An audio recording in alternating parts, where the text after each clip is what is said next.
Как-то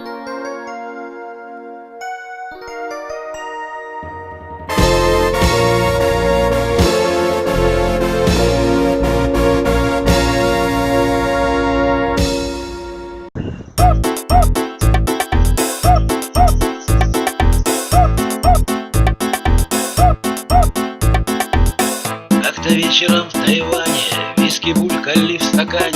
Я как ежик был в тумане, но еще умел писать под Высоцкого Володю о досадном эпизоде, о любимом пароходе я хотел вам рассказать. От Гонконга до Шанхая и на много миль вперед бороздит моря Китая наш веселый пароход. Статус наш порою спорный, кто бы с кем не решено. Пусть еще не круизер мы, но уже не казино. На Тайване мы стояли, на цементном терминале.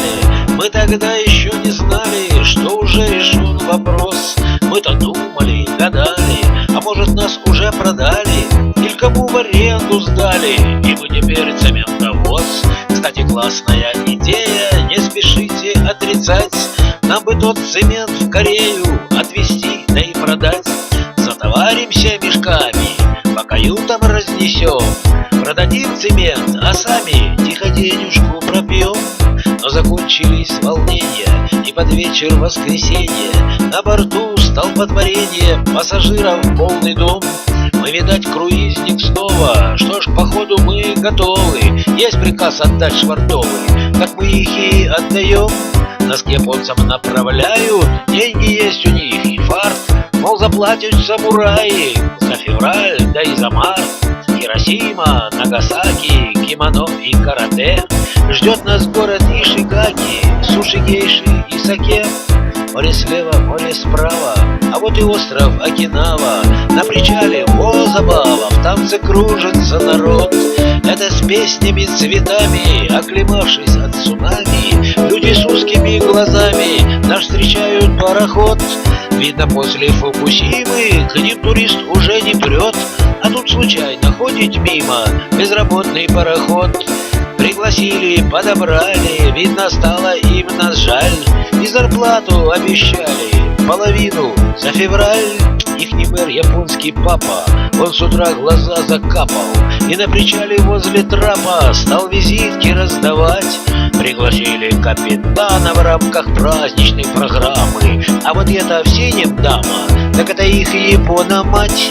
По бумажке все по плану, кто за что будет говорить, кто включает фонограмму, а кто цветы будет дарить. Вам подарки все вручили, все слова произнесли и очень вежливо спросили: а вы зачем сюда пришли? Мастер скромностью не скован, поспешил с ответным словом: изъясняться по-простому, с падежами мог и без, но культурно так без мата объяснил он азиатам. Почему мы здесь, ребята, ну что в конце концов нам надо, да и в чем наш интерес? Нет, не купишь нас цветами, мы солярку жгли не зря, мы пришли к вам за деньгами, за остаток февраля. Где-то в ваших казематах, там где счета нет деньгам, наша спрятана зарплата, отдавайте ее нам.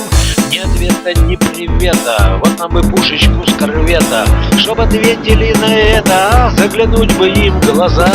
Мастер в карту ткнул с размаху и сказал: пошли мы в наху, нам что в наху, что на плаху, еле держат тормоза.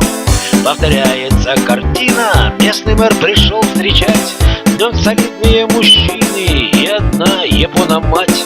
Эти тоже как бы рады, вон подарки, вон цветы, вон с приветствием плакаты. А где же с деньгами мешки?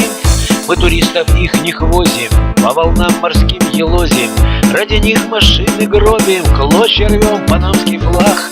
Нету денег на причале, вновь китайцы на яд обманули, Винни с Дэнни убежали, нас оставив в дураках. А на утро спросят дети, подключая интернет: папы, а китайцы эти понимают или нет, что словесные рулады разлетаются как дым? Передайте этим дядям, что мы тоже жрать хотим. Ситуация такая, море без конца и края, мы ушли от самураев, зря пропали все труды. И китайцы супостаты не хотят платить зарплаты, а без денег нам, ребята, и не туды, и не сюды. Что на море, что на суше, нам, увы, не повезло. Не хотят нас, видно, слушать Винни и Данило. Ну так вот вам ультиматум, это вам не комплимент. Не дадите нам зарплату, мы уйдем грузить цемент. Все, нет, все.